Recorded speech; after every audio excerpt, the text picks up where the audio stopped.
नीतिमंत श्रीमंती असावी असं आमचे ऋषी म्हणतात. म्हणजे घरात येणारा पैसा कसा असावा? तृप्त असावा, कुणाच्या मुंड्यावर गळून येणारा नसावा, कुणाच्या पापाचा नसावा, भ्रष्टाचाराचा नसावा, नीतिमंत श्रीमंती असावी. गंमत अशी आहे की पापाच्या पैशामध्ये लोक सुखाची अपेक्षा करतात आणि पापाच्या पैशामध्ये घर बांधतात आणि वास्तुशास्त्राच्या आधारे बांधतात. पैसा पापाचा आणि घर वास्तुशास्त्रानं बांधायचं, म्हणजे घर शांत असावं. हे शक्य आहे का? म्हणजे एखाद्या मटण शॉपला अहिंसा मटण शॉप नाव दिल्यासारखं आहे ना.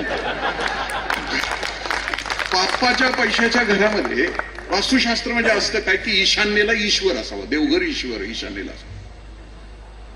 देव जरी ईशान्येला असला तरी कोपल्याशिवाय राहणार आहे का? पापाच्या पैशाच्या घरामध्ये आग्नेयाला जर अग्नी असेल तर घरात आग लावल्याशिवाय राहणार आहे का? पापाच्या पैशाच्या घरामध्ये वास्तुशास्त्रानुसार वायव्याला वायू असेल तर तो घरातली वादळं थांबवणार आहे का? नाही. म्हणजे श्रीमंती माझ्या ऋषींनी कधीच नाकारलेली.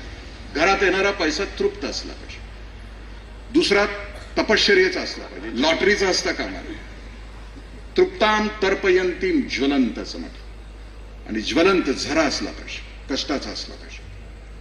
कारण लक्ष्मी घरात आली तर घरामध्ये समाधान आणि सुख देते.